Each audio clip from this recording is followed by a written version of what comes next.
अस्सलाम वालेकुम बच्चों and welcome to another exciting episode of medical vanguard. नहीं, ये थोड़ा ड्रामेटिक हो गया है। सोचा था थोड़ा सा इंट्रोडक्शन चेंज करूंगी, लेकिन ये तो कुछ ज़्यादा अजीब लगे। खैर, थोड़ा थोड़ा ड्रामा भी होना चाहिए। चलो जी, तो आज हमारा टॉपिक है मोमेंटम। तो क्या समझ आ रही है मोमेंटम वर्ड से? मोमेंटम होता क्या है?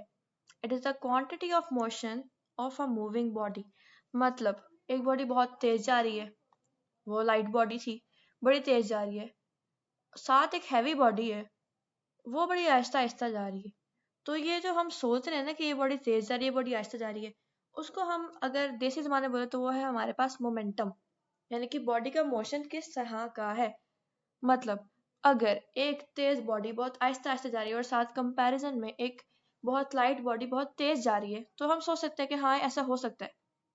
मतलब इसमें कोई इलॉजिकल बात नहीं है कि अगर चीज़ हैवी है तो इनर्शिया की वजह से उसकी वेलोसिटी कम होगी, ठीक है। और अगर चीज़ लाइट है तो इनर्शिया की वजह से ही उसकी वेलोसिटी ज़्यादा होगी, क्योंकि उसका मास कम है तो इनर्शिया भी कम होगा। तो अब इसमें है क्या सीन कि अब हम ये सोच सकते हैं कि दोनों का मोमेंटम सेम है। मोमेंटम क्या है? मोमेंटम है उसकी मास और जो वेलोसिटी है ना, उसका कंबाइंड इफेक्ट। तो हम कह सकते हैं कंबाइंड इफेक्ट इनका ठीक है, मतलब इक्वल इक्वली लग रहा है। अगर छोटी चीज़ है तो वो स्पीड में जा रही है तो हाँ सही बात है, अगर भारी चीज़ है तो वो कम स्पीड में जा रही है। तो दोनों का जो मोमेंटम है ना, जो हमारी सोच आ रही है, वो थोड़ी इक्वल इक्वल आ रही है कि हाँ ये बैलेंस स्टेट है दोनों की। क्यों? क्योंकि ऐसा ही होना चाहिए। ऐसा तो नहीं है ना कि बहुत जो हैवी बॉडी है वो तेज जाएगी और छोटी बॉडी स्लो जाएगी। वो और मजीद फैक्टर्स पे डिपेंड करता है। लेकिन मैंने आपको पहले ही बताया कि जब भी हम कोई भी टॉपिक को डील करेंगे तो हम रेजिस्टिव फोर्सेस को इग्नोर करते हुए आइडियल केस में उस टॉपिक को पढ़ेंगे। जिस तरह से हम मोमेंटम को पढ़ते हैं, momentum is the quantity of motion of an object, of a moving object, ठीक है, and is calculated by multiplying the objects mass by its velocity. जैसे मैंने भी बताया कि it is a product of mass and velocity. It's a vector quantity. जैसे हम momentum को जब डिस्कस करेंगे तो हम उसमें डायरेक्शन भी डिस्कस करेंगे। एक और तरीके से भी हम इसको डील कर सकते हैं कि जो मोमेंटम है वो क्या होता है, एम वी, और v वेक्टर है तो ऑब्वियस सी बात है अगर v मल्टीप्लाई हो रहा है इस चीज के साथ और वो वेक्टर है तो जो उसका प्रोडक्ट होगा वो भी वेक्टर बनेगा। मैथ हमारे पास स्केलर क्वांटिटी आती है और वेलोसिटी हमारे पास वेक्टर है। इसी वजह से मोमेंटम हमारे पास वेक्टर क्वांटिटी है। जब मोमेंटम को डील करेंगे, आपको मैंने पहले पिछले लेक्चर में मोमेंटम का सारा कुछ वो स्केलर और वेक्टर का सब एक्स्ट्रा एक्सप्लेन कर दिया था, मतलब उसकी जरूरत नहीं थी, लेकिन इसीलिए एक्सप्लेन किया था क्योंकि आगे जितनी भी हमारे क्वांटिटीज हम डील करेंगे उनमें ये स्केलर और वेक्टर का कॉन्सेप्ट लाजमी लाजमी हमें समझना पड़ेगा। तो अगर किसी बच्चे का वो रह गया तो वो पिछली वीडियो से सीख ले उसको। आगे है कि इसकी मैथमेटिकल इक्वेशन वही है एम वी जो हमने अभी डिस्कस कर ली, mass multiply by velocity and S I unit of K G metre पर सेकेंड, ठीक है। तो देख लो, मास वेलोसिटी, मास का ऐसा यूनिट क्या है के जी, और वेलोसिटी का मल्टीप्लाई बाय मीटर पर सेकेंड, ठीक है। तो ये इसका हो गया यूनिट मोमेंटम का।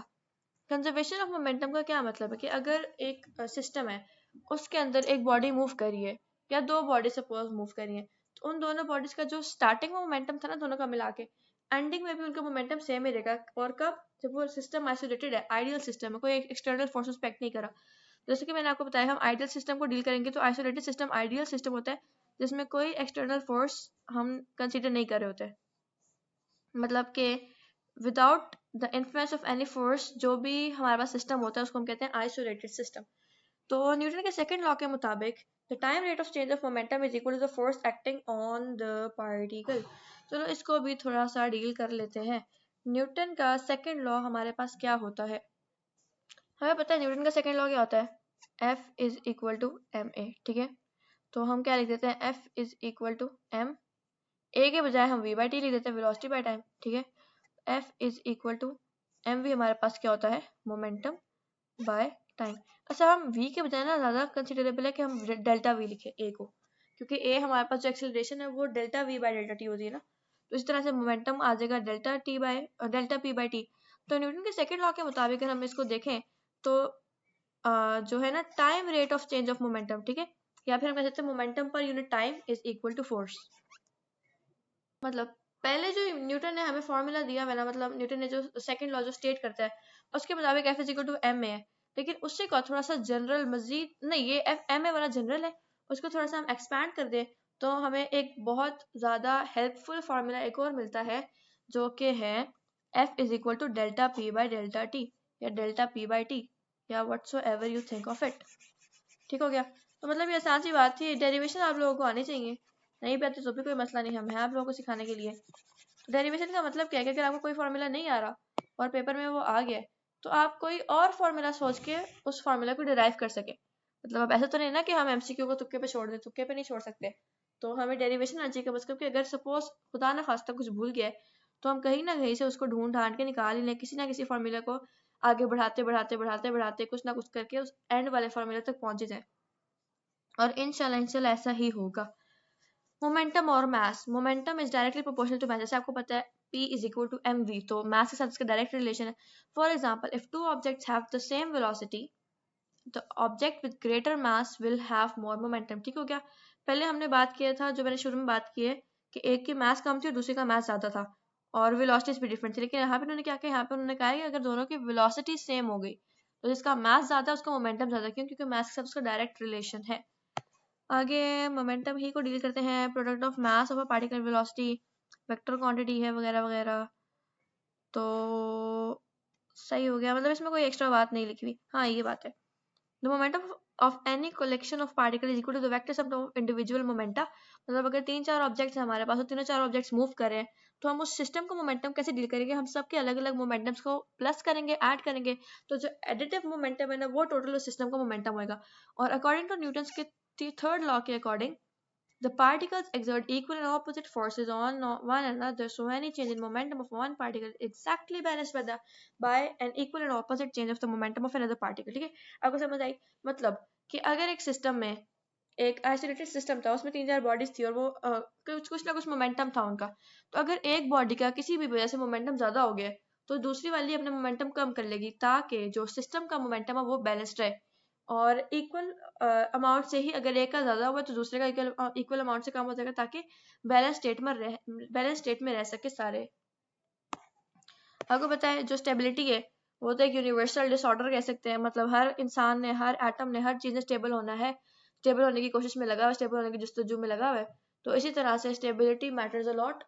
तो मोमेंटम वाले केस में भी ये है कि स्टेबिलिटी की वजह से अगर एक का मोमेंटम ज्यादा दूसरा बेचारा मोमेंटम कम कर लेगा ताकि सारे मिलकर एक जो प्रॉपर एनवायरनमेंट है वो स्टेबल रह सके उनका। ठीक है, इम्पल्स की बात करते हैं। इम्पल्स क्या होता है? इम्पल्स होता है कि एक छोटे से टाइम में, बहुत थोड़े टाइम में एक इंतहाई ज्यादा फोर्स किसी चीज पर एक्सर्ट होना। ठीक है, उस फोर्स को हम इम्पल्सिव फोर्स कहते हैं और टाइम को हम इम्पल्सिव टाइम कहते हैं। इम्पल्स वैसे अगर हम बात करें बायो में भी नर्व इम्पल्स होती हैं तो बहुत सडन चेंजेस होते हैं। ठीक है, मतलब बहुत फौरी फौरी जो काम हो जाता है उसको हम कहते हैं इम्पल्सिव काम है। इम्पल्सिव इंग्लिश में भी वर्ड है और इसका अगर सिनोनिम डील करें तो बहुत फास्ट है। ठीक है, मतलब कोई काम बहुत स्पीडीली हो जाए तो हम कहते हैं बड़ा इम्पल्सिव काम हुआ है, बहुत जल्दी, पता भी नहीं चला इस काम का। तो इम्पल्स भी ऐसी ना कि बड़ा जल्दी से बहुत ज्यादा फोर्स लग जाना किसी चीज पर, उसको कहते हैं इम्पल्स। ठीक है, फिजिक्स में अगर हम डील करें, और उस फोर्स को जो एक बहुत ही शॉर्ट टाइम पीरियड के ऊपर अप्लाई हो रहा होता है उसको हम कहते हैं impulsive impulsive force। Definition of impulse is the overall effect of a force acting over time। ठीक है, और इसका जो फॉर्मूला है वो हमारे पास है फोर्स मल्टीप्लाई बाय टाइम। तो ये तो क्लियर होगी हमारी बात। अच्छा, अगर मतलब आप इम्पल्स की एग्जांपल ले लेते हैं कि अगर एक बॉलर है, बॉल करा है, तो बैट्समैन जब बैट से बॉल को हिट करेगा तो जो अपने बैट से वो बॉल पर इंतहाई ज्यादा फोर्स लगाएगा कुछ सेकंड्स के अंदर, मतलब कुछ मिली सेकंड में, मतलब या माइक्रो सेकंड या सेकंड ही कंसिडर कर लो, एक सेकंड के अंदर अंदर जो फोर्स उस बॉल पर लग रहा है उसको हम रेफर करेंगे कि ये इम्पल्स था। फिजिक्स की जुबान में हम बोलेंगे कि इम्पल्सिव फोर्स उस पर अप्लाई हुआ है और इस पूरे जो फिनोमेना है उसको हम बोलेंगे कि ये इम्पल्स का प्रिंसिपल यहाँ पर अप्लाई होता है। इम्पल्स मोमेंटम थ्योरम, तो जैसे कि हमने ऊपर भी न्यूटन के सेकंड लॉ से एक थ्योरम निकाला था, इसी तरह हम इम्पल्स मोमेंटम थ्योरम निकालते हैं। तो उसी को डील करते हैं कि हमने क्या देखा था, हमने देखा था F is equal to delta P by T. तो अगर हम इस टी को इस तरफ ले जाए, यानी यहाँ पे डिवाइड और वहां पे जाके मल्टीप्लाई हो जाएगा, F multiply by T is equal to delta P। और एफ टी हमने अभी देखा क्या होता है, impulse is equal to delta P.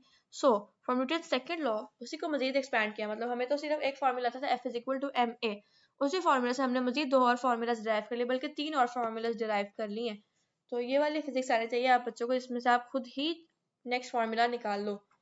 तो इसका मतलब क्या है कि जो इम्पल्स है ना वो चेंज ऑफ मोमेंटम के इक्वल होता है, मतलब mv2 minus mv1 is equal to the impulse.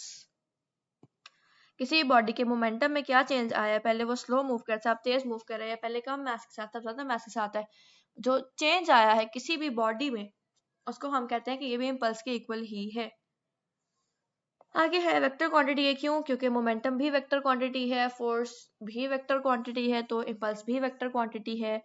और इम्पल्स को कैलकुलेट क्या करते हैं, फोर्स को टाइम के साथ मल्टीप्लाई कर देते हैं, या फिर जो हमारे पास एरिया होता है मल्टीप्लाई, आपको पता है ना कि हम जब कोई भी ग्राफ डील करते हैं तो एरिया वाला सीन है ना उसमें हम मल्टीप्लाई करते हैं। तो इम्पल्स क्या है, अगर हमारे पास एफ टी ग्राफ है तो अगर हम उसका एरिया लेंगे ना तो हमारे पास इम्पल्स आ जाएगा। Real world application, impulse is useful because forces in the real world are often not constant, ठीक है? So it's difficult to calculate their overall effect directly. For example, a golf shot, मतलब आप लोगों ने शायद golf देखा होगा, वैसे तो अक्सर बच्चों ने देखा होगा, वो एक पतली सी स्टिक टाइप होती है और जमीन में एक थोड़ा सा सुराख होता है और पता नहीं कैसे हल्का सा मार के बॉल को सुराख में फेंकना था। वैसे मुझे इस गेम में कोई लॉजिक समझ नहीं आता, लेकिन चले फिर भी होता है। काफ़ी लोगों का फेवरेट स्पोर्ट है गोल्फ, लेकिन मुझे इंतहाई सुस्त गेम लगती है, मुझे पर्सनली नहीं पसंद गोल्फ। तो is an example of a large force applied for a short duration, ठीक है? मतलब गोल्फ में कुछ ही सेकंड के अंदर अंदर उस स्टिक से उस बॉल को हिट किया जाता है थोड़े लार्ज फोर्स के थ्रू, ताकि वो बॉल जाके उस हॉल में जाके गिर पड़े, which is often described as a club giving the ball an impulse, ठीक है? मेरा ख्याल है उसको क्लब कहते हैं। चलो अब यहाँ पे देखते हैं इम्पल्स रिड्यूस्ड एवरेज इफेक्ट। अच्छा, impulse is equal to F average, मतलब जो एवरेज फोर्स है, मल्टीप्लाई बाय डेल्टा टी, जिस टाइम में वो अप्लाई किया गया है, और मजीद इक्वल होता है चेंज इन मोमेंटम के। और जैसे मैंने आपको ऊपर बताया था कि हमारे पास ये है फोर्स टाइम का, अगर हमारे पास ग्राफ आ जाए तो एफ मल्टीप्लाई बाय टी, तो ये इसका एरिया ही होगा ना, ये एफ है ये टी है, तो जो उसका एरिया होगा that will give us impulse. और इसका वो क्या यूनिट्स क्या है, हमारे पास न्यूटन सेकंड है। न्यूटन क्या है, Newton stands for force and second stands for time. और अब मजीद इसको बेस यूनिट्स में कन्वर्ट कर दो तो न्यूटन होता है केजी मीटर पर सेकंड, और टाइम फिर सेकंड है, केजी मीटर पर स्क्वायर सेकंड होता है फोर्स, और टाइम हमारे पास फिर सेकंड है, तो इम्पल्स का फॉर्मूला क्या आ जाएगा, केजी मीटर पर सेकंड, जो कि मोमेंटम के फॉर्मूला के इक्वल आ जाएगा, क्योंकि हमने अभी देखा ही है कि इम्पल्स और मोमेंटम सेम चीजें ही हैं। इम्पल्स ऑफ मोमेंटम नहीं, इम्पल्स और चेंज इन मोमेंटम सेम चीजें हैं। अब आप लोगों ने दो बातें याद रखनी है, rate of change of momentum जो है ना वो फोर्स के इक्वल है, और चेंज ऑफ मोमेंटम इम्पल्स के इक्वल है। मतलब जब रेट की बात है तो आपने कहना है कि फोर्स के इक्वल है, और जब सिर्फ चेंज की बात है तो आपने कहना है इम्पल्स के इक्वल। मतलब अक्सर क्वेश्चन आते हैं हमें कंफ्यूज करने के लिए कि force of 5 Newton is applied, this is the time, this is the momentum, so what is the rate of change of momentum? तो बच्चे क्या करेंगे, बच्चे सोचेंगे कि हमने 1500 फॉर्मूला लगाना है यहाँ पे और फिर rate of change of momentum find करना है। तो नहीं, ऐसा नहीं करना। Rate of change of momentum simple, जो उस क्वेश्चन में फोर्स गिवन है कि फोर्स 5 न्यूटन का लगाया गया था, वही rate of change of momentum भी है। इसमें कोई कैलकुलेशन करने वाली बात नहीं थी। ये क्या था, ये सिर्फ एक कॉमन सेंस थी। इसमें आप लोगों ने क्या करना था, आप लोगों ने क्वेश्चन को पिक करना था। आपकी जो कंसेप्चुअल एनालिसिस है ना, इसमें वो मैटर करती थी कि अगर आपको पता हो कि rate of change of momentum force के ही इक्वल है, तो आप बगैर सोचे समझे जो क्वेश्चन में फोर्स की वैल्यू गिवन है उसी को ऑप्शन में आप टिक कर लोगे। तो ये दो बातें याद रखनी, rate of change of momentum force के इक्वल है, जबकि चेंज ऑफ मोमेंटम जो है ना वो इम्पल्स के इक्वल है। रेट के होने और ना होने से बड़ा फर्क पड़ता है। तो ये बात आप बच्चों ने याद रखनी है। छोटी छोटी बातें हैं जिसकी वजह से या तो बंदा आर हो जाता है या पार हो जाता है। देखो ना, अगर एमडी कैट आसान होता तो हर कोई ना कर लेता, जबकि 3 लाख में से 3000 का एडमिशन, नहीं 3 लाख तो नहीं, 2 लाख में से 3,000 का एडमिशन होता है। तो ऐसा क्यों होता है, क्योंकि ये कॉन्सेप्चुअल एनालिसिस मांगता है ये वाला पेपर। अब हम डील करते हैं आज के अपने लास्ट टॉपिक को, जो कि है law of conservation of momentum. तो ये वैसे मैंने ऊपर डील कर ही लिया था कि जो पहले मोमेंटम होता है दो बॉडीज का, बाद में हिट करें जो मर्जी करें, कोलाइड करें या रिलेटेड सिस्टम के अंदर पड़ी, तो जब हम बाद में उसको चेक करेंगे तो बाद में भी मोमेंटम वही रहेगा। मतलब अगर एक बॉडी का ज्यादा हो गया तो दूसरी का ऑटोमेटिकली कम हो जाएगा, ताकि जो सिस्टम का एज अ होल मोमेंटम है ना उसको फर्क ना पड़े। तो law of conservation momentum states that the total momentum of an isolated system remains same. ये सुनहरी हरूफ है, इनको आप सुनहरी किताबों में सुनहरी कलम के साथ लिख लीजिए कि the total momentum of an isolated system remains constant. एक और बात है कि सिस्टम इलास्टिक हो या इनइलास्टिक हो, टोटल मोमेंटम और टोटल एनर्जी हमेशा कंजर्व्ड ही रहती है, हमेशा सेम ही रहती है, पहले भी और बाद में भी, उसमें कोई फर्क नहीं पड़ता। फर्क पड़ता है तो काइनेटिक एनर्जी में कि वो साउंड एनर्जी में कन्वर्ट हो जाती है वगैरह वगैरह, लेकिन जो टोटल एनर्जी काइनेटिक साउंड वगैरह सब कुछ मिला के वो पहले भी सेम, पहले और बाद वाली सेम ही रहती है। तो ये बात आप लोग याद रखनी है कि कोलिजन इलास्टिक हो या इनइलास्टिक, मोमेंटम और टोटल एनर्जी सेम रहती है। तो हम ना पता कैसे लगाते हैं कि इलास्टिक है कि इनइलास्टिक, हम काइनेटिक एनर्जी को डील करते हैं। अगर काइनेटिक एनर्जी भी सेम रही है तो हम कहते हैं कि कोलिजन इलास्टिक थी, और अगर वो सेम नहीं रह पाई, मतलब और एनर्जीज में कन्वर्ट होगी, तो फिर हम कहते हैं कि कोलिजन जो है ना इनइलास्टिक थी। वैसे ये हमारा नेक्स्ट टॉपिक है, उसी में हम डील करेंगे इंशाल्लाह। अभी वैसे याद आया तो मैं सोचा बता ही देती हूँ। व्हाट इज मोमेंटम, चलो मोमेंटम हम डील कर लिया। What is an isolated system? An isolated system is one where the mass remains constant and the net external force is zero. Net का मतलब क्या है? टोटल फोर्सेस का सम। तो टोटल जो फोर्सेस लग रहे हैं ना उस पर जीरो है, कोई उस पर फोर्स अप्लाई ही नहीं हो रहा, तभी हमने कहा है कि ये आइडियल सिस्टम है, ये आइसोलेटेड सिस्टम है, isolated from all the forces. Isolation आपने पढ़ा होगा भी, वैसे हम जो बच्चे सारे ये कोरोना वाली जनरेशन गुजरी है, तो आइसोलेशन तो बड़ा आम लफ्ज था कि जिसे कोरोना हो गया उससे अलग कमरे में बंद करो जी, उसकी आइसोलेशन हो गई है, उसको आइसोलेट कर दो बाकी लोगों से। तो आइसोलेशन का मतलब ये होता है अलग कर देना, अलग हो जाना। तो आइसोलेटेड सिस्टम क्या है? ऐसा सिस्टम जो सारे फोर्सेस से अलग कर दिया गया है, उसमें कोई फोर्स एक्ट नहीं कर रहा। How does the law of conservation of momentum apply?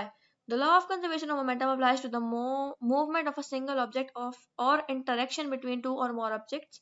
For example, when two balls collide in an isolated system, their combined momentum before and after the collision is same. मतलब ये वाले example हम ऊपर deal करके आ चुके हैं, तो इसमें घबराने वाली कोई बात नहीं है। अच्छा जी, how does law of conservation of momentum relate to energy? तो इसके बाद बस सेम सिंपल सी बात है इसकी। ये लॉ ऑफ कंजर्वेशन जैसे मोमेंटम पर अप्लाई होता है, वैसे ये लॉ एनर्जी पर भी अप्लाई होता है। टोटल एनर्जी जितनी पहले से उतनी बाद में भी रहेगी। तो बेशक पहले सारी की सारी काइनेटिक एनर्जी थी, बाद में जो आधी काइनेटिक बच गई और आधी साउंड एनर्जी बन गई, आधी पोटेंशियल बन गई वगैरह वगैरह वगैरह वगैरह, लेकिन जो टोटल एनर्जी ना वो पहले और बाद में सेम ही रहेगी। तो अब इसको जरा सा हम एक कंक्लूजन देख लेते हैं। The conservation of momentum states that within some proper problem domain, मतलब किसी आइसोलेटेड सिस्टम में the amount, अच्छा प्रॉब्लम डोमेन का मतलब क्या है? ऐसा सिस्टम जिसमें हम कोई भी प्रॉब्लम को स्टडी कर रहे हैं। अब प्रॉब्लम का मतलब हमारी जिंदगी की प्रॉब्लम नहीं, एंजाइटी टेंशन वाली प्रॉब्लम नहीं है। यहाँ पे प्रॉब्लम का मतलब कोई भी जो टॉपिक है जिसको हम स्टडी कर रहे हैं, किसी भी सब्जेक्ट को जो अंडर स्टडी है उसको हम प्रॉब्लम कह रहे होते हैं, और डोमेन हमारा वो सिस्टम है। तो यहाँ पे हम किस प्रॉब्लम को डील करें? हम मोमेंटम को डील करें। यहाँ पे हमारे लिए मोमेंटम एक प्रॉब्लम है, ठीक है? मतलब प्रॉब्लम नेगेटिव सेंस में नहीं है, पॉजिटिव सेंस में। प्रॉब्लम का मतलब कोई भी ऐसी चीज जिसपे गौर फिक्र किया जा रहा हो। तो प्रॉब्लम डोमेन मतलब हमारा जो आइसोलेटेड सिस्टम है इसके अंदर हम लोग स्टडी कर रहे हैं डिफरेंट फोर्सेस को, डिफरेंट एंटिटीज को वगैरह वगैरह। तो within some problem domain the amount of momentum remains constant. Momentum is neither created nor destroyed but only changed through the action of forces as described by Newton's law of motion. मतलब अपने ऊपर पढ़ा ही है ना कि जो force है वो rate of change of momentum के इक्वल है। फोर्स चेंज होगा तो मोमेंटम भी चेंज हो जाएगा, लेकिन हमने सिर्फ तो आइसोलेटेड सिस्टम को डील किया है ताकि ना फोर्स को चेंज करना पड़े ना मोमेंटम को चेंज करना पड़े। अब आप देखो बच्चों के देखना क्या था, ये जो सामने फिगर बनी है ना, असल में इसको देखना आप लोगों ने करना क्या, आप लोगों ने कि अगर ये एक MV1 के साथ क्या U अक्सर डील कर रहे होते हैं, तो MU1 या MV1 एक ऑब्जेक्ट है, यानी उसका मास M1 है और उसकी वेलोसिटी U1 है, और दूसरा है उसका मास M2 है और वेलोसिटी V2 है, ठीक है, U2 सॉरी। तो आपस में आए आते आते आते आते ये कोलाइड कर गए। कोलाइड करने के बाद ऑपोजिट डायरेक्शन में मूव करना शुरू हो गया।